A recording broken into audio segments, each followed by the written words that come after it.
My friends, let us come together for a moment of inner stillness and allow a great truth to reveal itself. For too long, humanity has struggled under a false premise, a premise so deeply embedded in our consciousness that we hardly notice it is there. We have come to believe that supply is something outside ourselves, something to reach for, to acquire, to manipulate or manifest. And because we have accepted this illusion, the entire human experience of lack, fear, and anxious seeking has taken root in us. You see, the world has taught you to chase after forms, money, opportunities, clients, possessions, as if these were the substance of your life. But none of these are supply. They are only the shadows of supply, the outer appearance of an inner reality that exists long before the world begins to shape itself into form. When you look to these outer shadows for your well-being, you turn your back on the very source from which all forms arise. You begin living as a branch cut off from its vine, trying to draw nourishment from the air instead of from the living root. Let us make something clear from the beginning. There is no power in money, and there is no supply in matter. There is no life in the dollar bill, any more than there is life in a photograph of a tree. The mistake, the great universal mistake, is believing that the photograph can feed you. And so the world strives and fears and pushes and manipulates and prays to an external God for financial improvement, never realizing that the true storehouse is not out there in the world at all. The kingdom of God, which is the infinite abundance of spirit, is within you. Now, I would have you notice how the human mind rushes at this truth with questions. But Joel, how will my bills be paid? How will I support my family? How will I secure my future? And the answer is always the same. These questions arise only because you have trusted the wrong source. You have looked to form instead of cause. You have sought supply in dollars rather than in consciousness. And the moment you do this, fear becomes inevitable, because form is temporary and changing, while spirit is eternal, infinite, and unfailingly present. Let us be clear. God does not distribute supply as rewards. God does not withhold supply as punishment. God does not measure your worthiness, your effort, or your manifesting technique. Supply is not something God gives. Supply is what God is. And the moment you understand this, the moment you turn within and recognize the presence as the very substance of your life, the struggle begins to dissolve.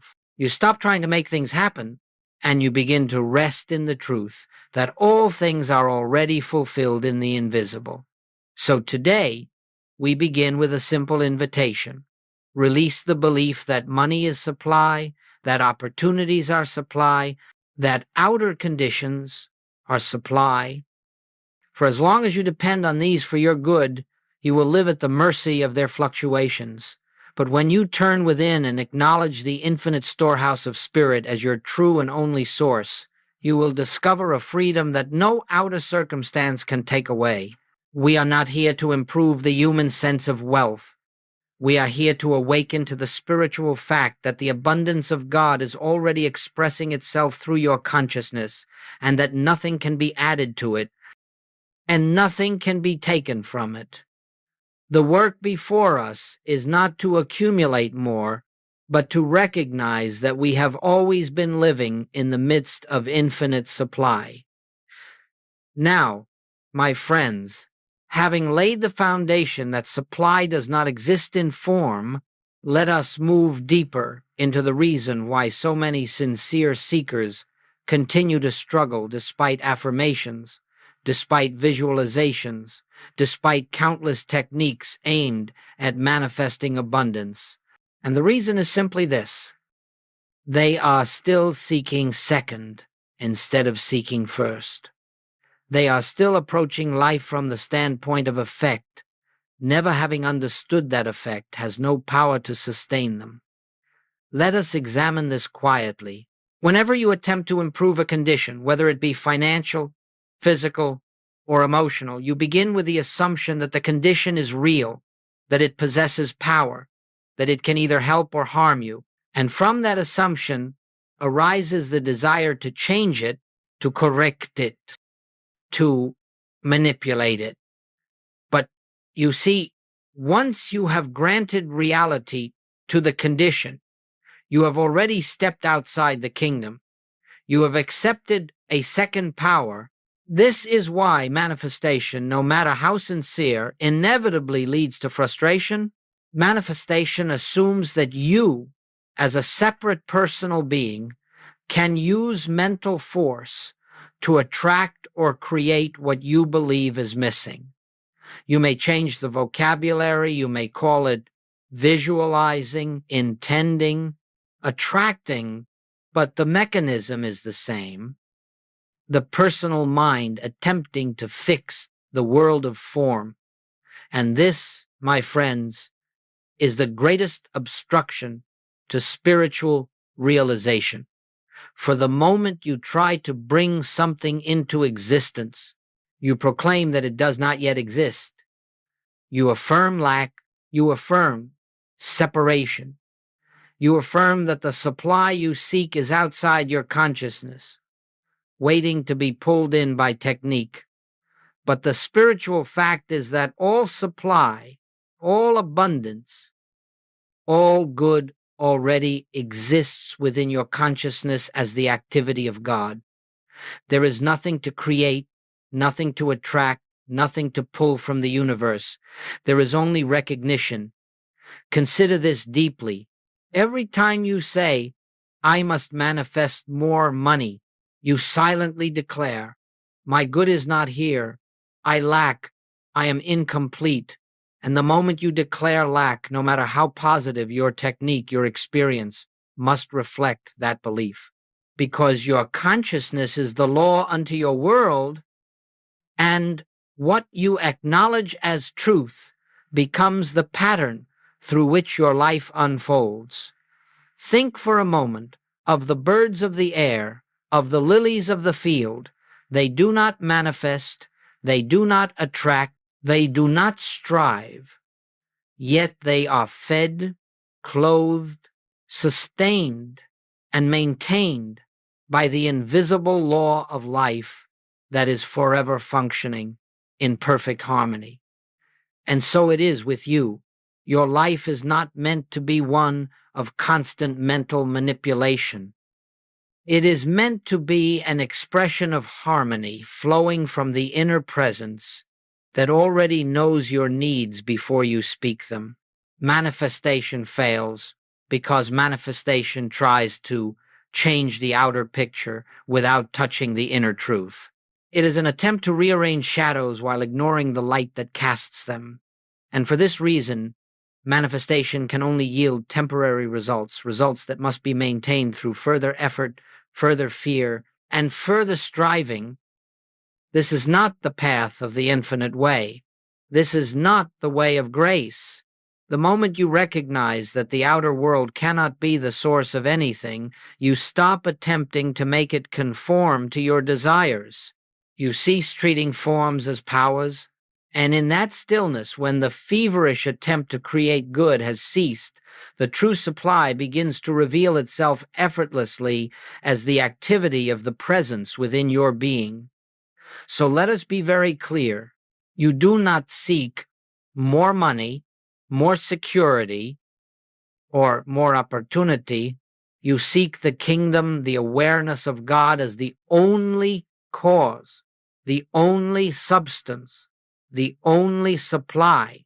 When this inner knowing becomes your foundation, the forms necessary for your earthly journey will appear in perfect timing, not through force, but through divine unfoldment. This is the path of those who seek first and find that all things are indeed added unto them. Now let us move into a principle that, for many, becomes the turning point in their entire spiritual journey. It stands in direct contradiction to everything the world teaches about prosperity, self-help, and metaphysical law.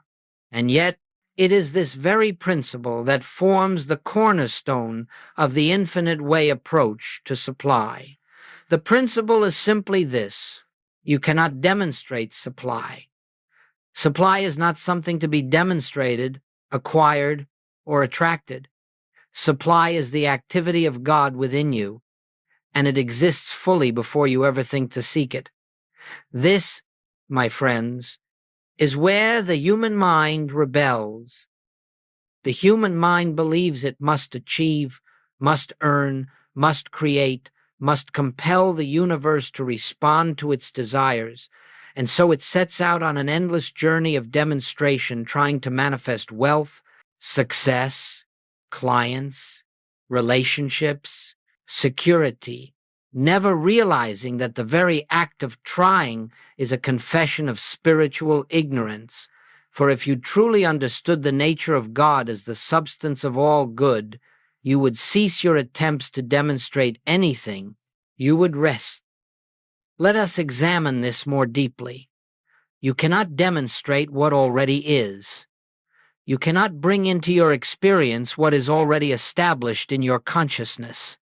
You cannot attract what is inseparable from your being, and you cannot create what God has already completed.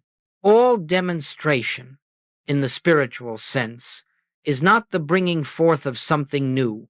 It is the unveiling of what has eternally existed in the invisible. Everything you will ever need for your earthly experience, every opportunity, every relationship, every resource is already included within the infinite fullness of God's being, which is your being. That fullness cannot be added to, and it cannot be diminished. And so, when you attempt to demonstrate supply, you are merely attempting to improve the shadows while ignoring the substance. You are working in the realm of effect while neglecting the realm of cause.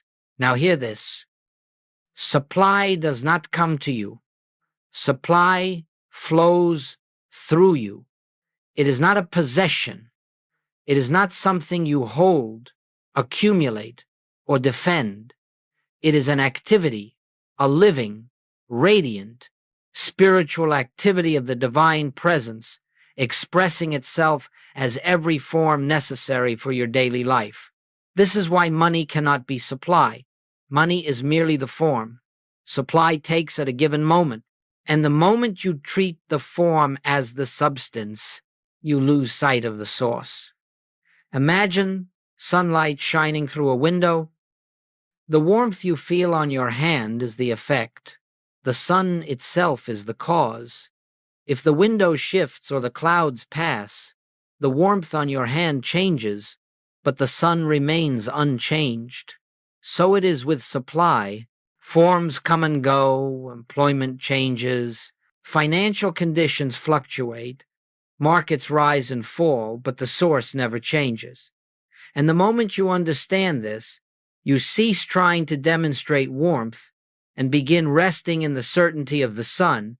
Therefore, the question is never, how do I demonstrate more supply? The question is, am I living in the recognition of the presence that is supply itself? For the moment you abide in that recognition, the outer forms necessary to your well-being must appear by the law of spiritual unfoldment, not because you demanded them, but because cause always reveals itself as effect. And so, let us pause for a moment, not to think, not to imagine, not to affirm, but simply to acknowledge there is nothing for me to demonstrate. The fullness of supply is already present in my consciousness because God is present in my consciousness. Allow that truth to rest within you without seeking any immediate result. This is the beginning of spiritual supply, not demonstration, but recognition, not seeking, but resting. Let us now move deeper into the heart of supply itself, into the principle that must be understood if you are ever to live free of financial fear, strain, or the exhausting attempt to secure your good through outer means. And the principle is this: all true supply is invisible, and all visible forms of supply are merely its temporary appearance. Form is not substance, form is not cause, form is not power. Form is only the shadow cast by a deeper, invisible reality. You must grasp this if you wish to experience spiritual freedom. Every object you call supply, money, a bank account, a job, a client, a gift is nothing more than a manifestation of an inner state of consciousness. The moment you treat that form as the substance of your life, you step out of spiritual awareness and into material dependence.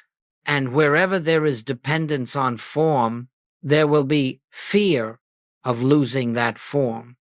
But when you know the invisible cause, you cannot fear, because cause is infinite, unchanging, and ever present. Let us take this slowly. The world thinks supply is money, yet money is nothing but the symbol, the outer shell, the substance behind it, the invisible energy, intelligence, love, and activity of God is supply. And that supply flows ceaselessly, uninterrupted, from the infinite source within your own being. Whether you have $10 or 10,000, the presence of God as your consciousness remains the same. Supply is not increased by a number, nor diminished by one. The form changes, but the substance cannot. Everything that appears in your experience must first exist in consciousness. There is no exception. The job you call your livelihood has no power to support you. It is only the channel through which the invisible is expressing itself at this moment. The moment that channel is no longer needed, another appears. If you cling to the channel, you close the door on the infinite. But if you trust the invisible, the next expression unfolds without struggle. You may see now why the world suffers. It tries to live from the outside in. It attempts to accumulate the shadows, believing they are substance, believing the effect can sustain itself without cause, and so it fears, it competes, it worries, it hoards, it calculates. But all of this is unnecessary once you understand the spiritual fact that supply is the invisible activity of God, and form is only the passing outline of that activity. Now, observe what happens when you reverse the order, when you begin with spirit instead of matter. The moment you acknowledge God as the only substance, the only life, the only law, the only cause, you become receptive to its expression. You are no longer struggling to draw supply from the world. You are allowing supply to flow through you as wisdom, opportunity, harmony, and right action. The forms that appear will be exactly what is needed, and they will come without fear, without strain, without the anxious attempt to hold on to them. Let us rest briefly in this truth. All that appears in my life is the effect of an invisible presence. I do not depend on the form. I depend on the cause. Hold that not as affirmation, but as recognition. Understand this clearly.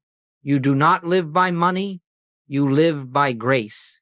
And grace is never visible, never measurable, never limited by the forms through which it appears. Grace is infinite, and because it is infinite, it will always take new shape as needed, provided you do not cling to the old form out of fear. Therefore, Whenever supply seems limited, do not attempt to improve the visible form. Do not attempt to manipulate the effect. Instead, turn within and acknowledge the invisible source. That recognition loosens your grip on the shadow and opens your consciousness to the substance. And as your consciousness opens, the outer picture must change, because the world you see is the world you have accepted within. In this understanding, there is no more fear of losing your good, for your good was never in the form to begin with. It has always been in the invisible, the infinite, the presence that cannot be diminished, depleted, or withheld. Now, my friends, having discerned the invisible nature of supply, let us come to the living principle that transforms your entire experience of provision. Seek ye first the kingdom of God, and all these things shall be added unto you.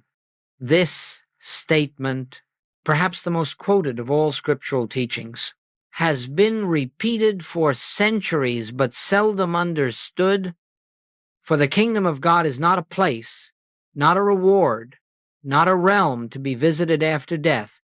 The kingdom is a state of consciousness, your own consciousness, when it is free of fear, free of desire, free of the belief in powers other than God. To seek the kingdom first means to recognize God as the one and only source of your life, before you turn to any outer form for safety. It means acknowledging spirit as the substance of supply before you look to your job, your investments, your savings, or your personal efforts. If you look to them first, you are seeking second. And when you seek second, you place your trust in the realm of effects, a realm that cannot support you. Let us explore this gently. When the human mind faces a financial problem, its first impulse is to plan, calculate, and fear. It searches frantically through visible channels for an answer. But this is precisely the moment when you must pause. This is the moment when you must refuse the temptation to seek second. For if you attempt to solve a financial appearance without first turning within, you will remain entangled in the very fear you are trying to escape. To seek first the kingdom is to establish contact with the invisible presence before taking any action. It is the practice of remembrance. Father, thou art the source. Not this job, not this paycheck, not this form. Thou alone. This recognition need not be lengthy. It need not be dramatic. A moment of genuine inner turning is more powerful than hours of anxious effort. Now observe what happens when you do this sincerely. Fear begins to subside, not because the outer condition has changed, but because you have shifted your foundation. You are no longer relying on the world of form. You are resting in the assurance that the invisible cause is already functioning perfectly, and that the necessary forms will reveal themselves without your manipulation. In this recognition, peace returns, and in that peace, guidance flows. Make this your practice. Before opening your bank account, pause. Before calculating your bills, pause. Before seeking ways to increase income, pause. In that pause, acknowledge the kingdom, acknowledge the presence, acknowledge that supply does not come from any external channel, and therefore cannot be limited by one. And now, listen carefully. Financial fear is always the result of forgetting the kingdom. Fear arises the instant you believe that supply is outside you. The moment you believe money is your security, you become vulnerable. But when you know that God, your own consciousness, is the source, fear cannot touch you, regardless of the outer picture. This recognition is the great reversal. It is the turning from matter to spirit, from appearance to reality, from fear to trust. It is the entrance into a life governed not by worldly law, but by spiritual law. And under spiritual law, supply flows without obstruction, because it flows from an infinite that knows no insufficiency. As you begin living in this awareness, you will see that financial conditions do not bind you. Only your beliefs about them do. When the belief is corrected, the condition must change. For the outer picture always reflects the inner state. This is why Jesus taught, "Seek the kingdom first." For the kingdom is cause, and the world is effect. Let us rest now in this gentle truth. All that the Father hath is mine, not will be mine, not may be mine, is mine. Now, feel the peace that accompanies that recognition. It is not the peace of a solved problem. It is the peace of knowing there never was a problem in spirit, and that peace is the beginning of spiritual supply. Now that we have established the nature of true supply and the necessity of seeking the kingdom before attempting to correct outer conditions, let us turn our attention to the way supply actually appears in our experience. For many imagine that once they accept spirit as their source, they must wait for some dramatic, supernatural event. But supply does not come through miracle in the sense the human mind conceives it. Supply comes by unfoldment, by the natural, effortless revelation of the invisible as the visible. Let us be very clear. When you abide in the realization of God as your supply, you do not cause anything to happen. You do not set spiritual laws in motion. You do not command the universe. You do not manipulate consciousness.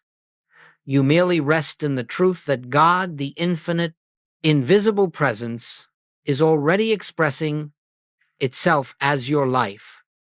And in that rest, the forms necessary to your earthly experience appear of themselves. This, my friends, is why the infinite way never teaches you to seek conditions. We teach you to recognize cause. When cause is realized, effect must follow. Not by your effort, not by your planning, not by your anxiety, but by the operation of spiritual law. The moment you cease interfering with that law through fear or desire, supply flows in the manner perfectly suited to your present need. Let me give you some examples, not to entertain you, but to illustrate the principle. When an individual has learned to turn within before acting, opportunities begin to come to them without strain. A position opens at precisely the right moment. A client seeks them out unexpectedly. An idea dawns in consciousness that leads to right action. It may seem as though these things are coming from the world, but they are not. They are the outer shadows of an inner realization that God is the only source and the only activity of your life. Or consider another instance. A person facing a financial need enters silent recognition, not asking, not pleading, but acknowledging that supply is already complete in consciousness. They do not outline the solution. They do not demand a form. They rest. And within a day, or a week, or a month, the form appears. An overdue payment arrives. A gift is offered. An unexpected provision comes forth.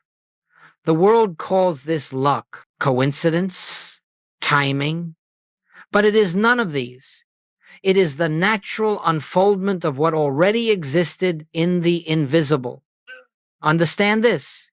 There is no disorder in God's universe. There is no delay, no withholding, no lapse in divine intelligence. The forms you require are always present in consciousness, awaiting only your recognition of their source.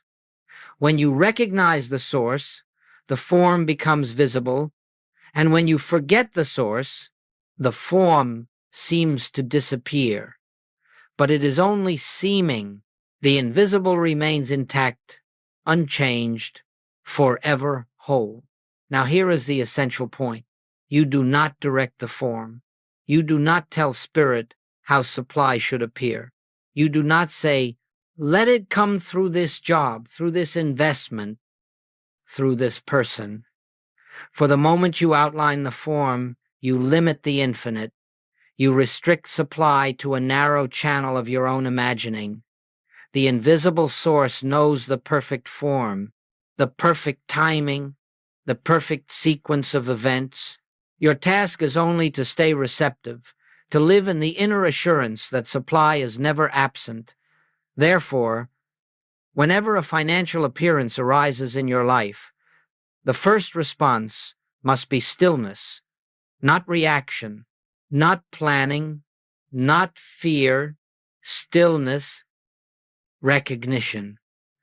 A quiet turning within to acknowledge, Father, you are the supply, not this condition, not this person, not my effort, you alone. And from that place of inner assurance, you proceed with whatever practical steps are required, without strain, without urgency, without believing that your actions produce the result. You will discover, as countless students have, that when you no longer try to force supply into form, form comes of its own accord. When you no longer chase opportunity, opportunity seeks you. When you no longer fear lack, lack dissolves. And when you no longer demand demonstrations, demonstrations occur not as events, but as the natural expression of your realized consciousness. The world calls this miracle. We call it grace. Grace is simply God's activity made visible. It requires no effort, no human manipulation, no mental power. It requires only recognition. When you recognize the infinite, the finite aligns itself in perfect order. That is how supply unfolds quietly, naturally, without strain, without haste, without your personal effort. It comes not because you seek it, but because you have stopped seeking outside yourself. Let us rest in that truth. Supply is the rhythm of God expressing itself. My only task is to be still and let that rhythm appear as my experience. When this becomes your way of life, financial fear dissolves.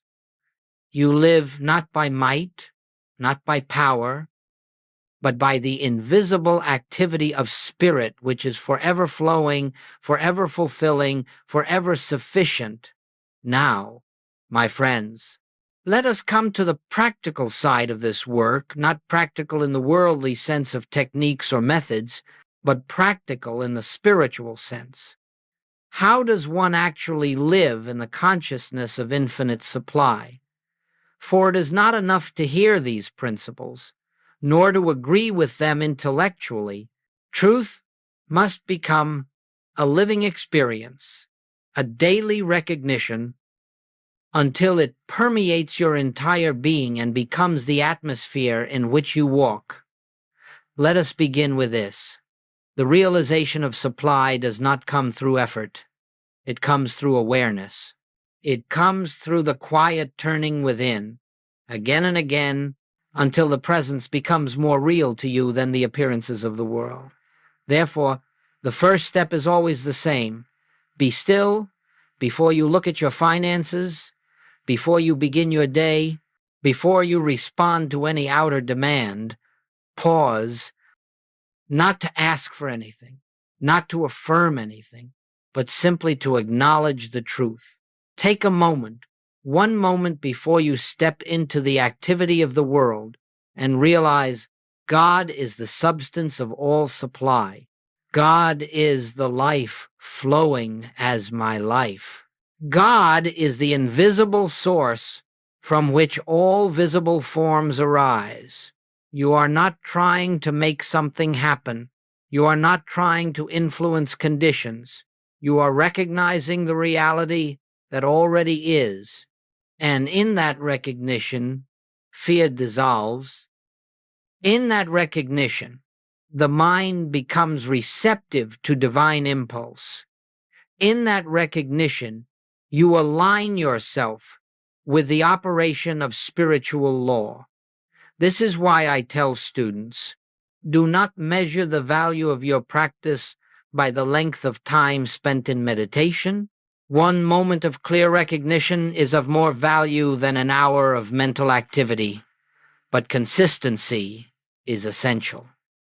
Not effort, consistency. A quiet returning to the inner presence many times each day, not as a duty, not as a ritual, but as a remembrance of what is true. Let us make this practical. When a financial worry crosses your mind, do not follow it, do not analyze it, do not attempt to solve it. Instead, pause and acknowledge, Father, thou art the source. Feel the shift. Feel the mind release its urgency. Feel the softening of that mental pressure that says, you must fix this. No, you must not fix anything. You must recognize the presence that already holds all in perfect order. And then listen, not with the ears, not with the intellect, but with that deep inner receptivity that senses without thinking. Guidance may not come in words. It may not come immediately. It may simply come as a quiet assurance, a feeling of peace, an inner knowing that all is well. And from that peace, you take whatever steps appear natural, without stress, without fear, without believing that your actions are the source of your supply. Every time you catch yourself worrying about money, or planning excessively, or feeling the pressure to secure your future, gently return to recognition. This is the practice, not to master conditions, but to master your awareness of the presence. Conditions will take care of themselves when the inner awareness is established. Let me give you a simple daily pattern, not as a technique, but as a rhythm of remembrance. Morning stillness before anything else. Acknowledge the presence. Midday pause. Turn within for a moment, just a moment, and rest. Evening recognition. Review your day, not to judge it, but to remember that all activity was the activity of the One. Spontaneous moments of return whenever fear, desire, or disturbance arises. Pause and turn within. Do not force this. Allow it. Allow these moments to arise naturally. You will find that circumstances will begin to remind you. A difficulty arises. Pause. A bill arrives. Pause. A need appears. Pause. Let each appearance become a signal to turn within, not to fix the appearance, but to recognize the kingdom. As this becomes a way of life, something beautiful begins to happen. You start living from the center instead of the circumference. You are no longer driven by outer conditions, no longer swayed by appearances, no longer dependent on a particular channel. You begin to feel, even before outer evidence appears, that supply is flowing as peace, as clarity, as confidence. And from that inner fullness, the outer forms begin to reveal themselves in harmony. There is no strain here. There is no struggle. There is no forcing. This is the spiritual life. A constant returning to the truth that God alone is the source, and that nothing in the outer world has the power to add to or diminish your good. Practice this remembrance gently. Let it become the background of your day, the atmosphere in which you walk. You will find that as you live in this recognition, the need for financial demonstration begins to fade, not because you have more money, but because you have discovered the true supply. Now let us turn our attention to what naturally unfolds when an individual begins to live in this rhythm of inner recognition, when one no longer looks to the world for supply, but acknowledges God as the invisible source of all good. And I say naturally, because the fruits of spiritual realization do not come by effort, nor by human will, nor by disciplined striving. They come by grace, by the spontaneous activity of the infinite, expressing itself in a consciousness that has become receptive when you cease seeking supply in outer forms. The first fruit that appears is peace, not the peace that comes from a solved problem, but the peace that comes from knowing there never was a problem in spirit, a peace that is not dependent on a financial condition, not dependent on a bank account, not dependent on your skill, intelligence, or planning. It is the peace of resting in the awareness that God is the substance and activity of your life. And where there is God, nothing is lacking. From this peace arises freedom from fear. Fear dissolves because you no longer believe that your good is fragile, temporary, or limited by circumstances. You no longer cling to channels. You no longer dread their disappearance. You no longer imagine that you must secure yourself, for you have seen that the only security is the presence within, and that presence cannot be diminished or disrupted. When the invisible becomes your reliance, the visible loses all power to frighten you. Then, as fear dissolves, something remarkable begins to happen. Your outer experience begins to align with your inner assurance. Opportunities appear without strain. Doors open without forcing. Needs are met without you having to outline how they should be met. What the world calls synchronicities, good fortune, or luck, you recognize as grace, the invisible becoming visible according to divine order. But more than opportunities arises, clarity arises. Clarity about what is yours to do and what is not. Clarity about where to place your attention and where to release. When the mind is no longer clouded by fear, you begin to perceive guidance, not as a voice, not as an instruction, but as a gentle inner knowing, a movement of your being that directs you effortlessly to right action. And along with clarity comes ease, not laziness, not passivity, but ease, the absence of struggle. Work continues, action continues, responsibilities continue, but the inner sense of burden disappears. You are no longer working to create supply. You are allowing supply to express itself through your work. This distinction transforms your entire experience of activity. What was once pressure becomes flow. What was once effort becomes unfoldment. Another fruit of this realization is fearless generosity. When you know that supply is infinite and spiritual, you no longer withhold, no longer cling, no longer fear-giving. You share freely your resources, your time, your presence, because you know the source is inexhaustible. And in this giving, you find that more flows to you, not because you have given, but because you have ceased resisting the flow. Generosity is not a cause of supply. It is the evidence that you have recognized the source. Then, as this recognition deepens, you begin to observe that outer conditions no longer define your inner state.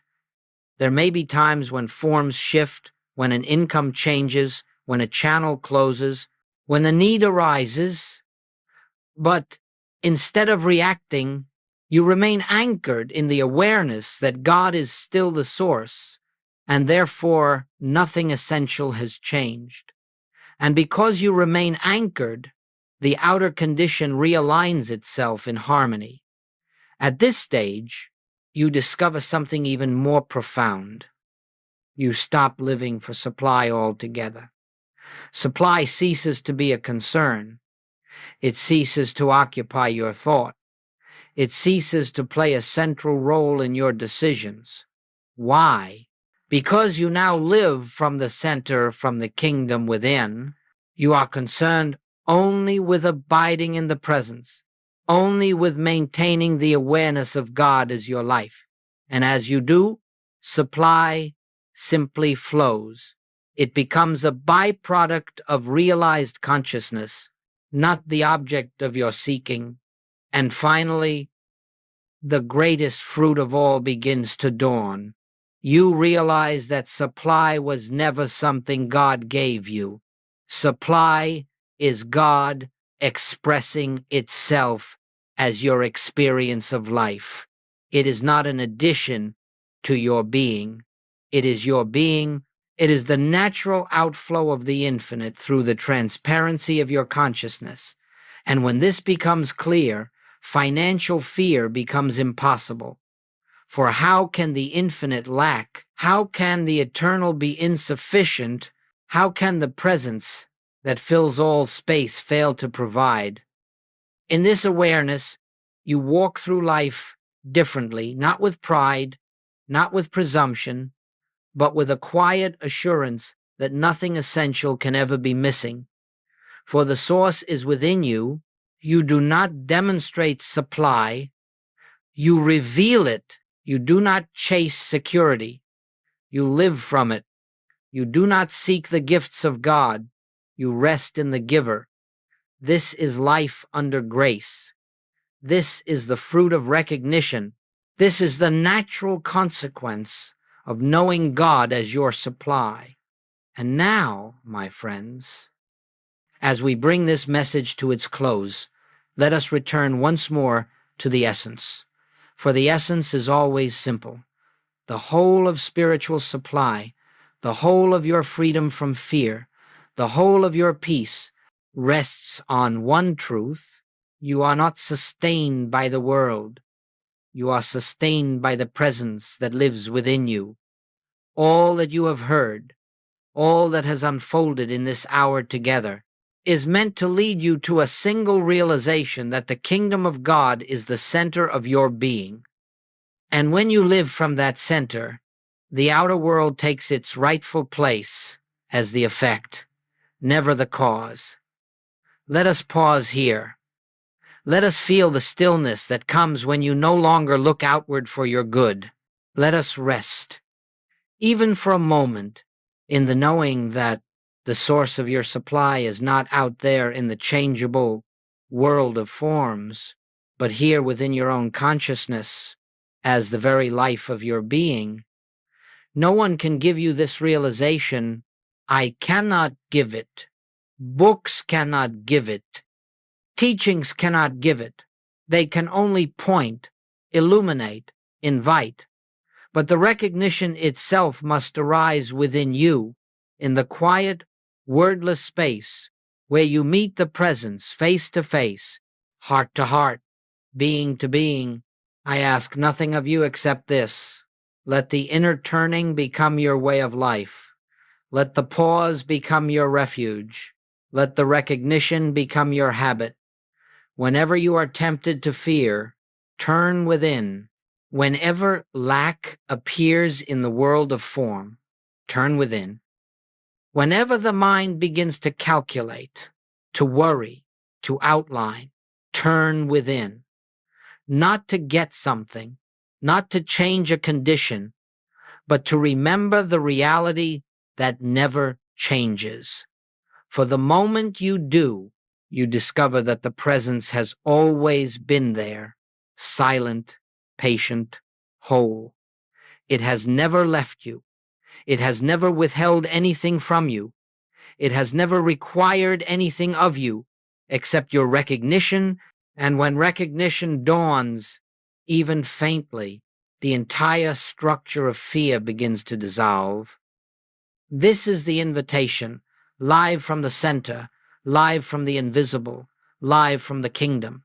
Do not wait for outer improvement. Do not wait for conditions to justify your trust. Trust is the beginning, not the result. Seek first, not second, not after the problem is solved, not after you feel secure. Seek first the kingdom of God, and the things added will come of themselves in perfect order, in perfect timing, as the natural expression of the infinite. Remember this. You do not walk this path to acquire supply. You walk this path to awaken to the presence that is your life. Supply is merely the echo of that awakening. Peace is its fragrance. Freedom is its light. And the moment you discover that your good has never been outside you, the moment you realize that the entire universe of spirit is embodied in your consciousness, you will understand why Jesus could say, "All that the Father hath is yours." Not someday, not when you have perfected yourself, but now, in this very moment, because the infinite is the substance of your being. So let us leave this time together with a quiet assurance, not an emotional feeling, not a mental conviction, but a deep inner knowing that nothing essential can ever be taken from you, because nothing essential lies outside you. The only true supply is the presence within, and that presence is infinite. Rest in that, live from that. Let that be your foundation, your beginning, your middle, and your end. And as you walk through your days, let your remembrance be simple. The kingdom is within me. The source is within me. All that I require flows from the infinite that I am. With this recognition, you step into a life not governed by circumstances, but by consciousness, not driven by fear, but guided by grace, not lived from the outside in, but from the inside out. This is the way of spirit. This is the way of the infinite. This is the way revealed by the Christ within you. Go now in that awareness and let the presence live your life.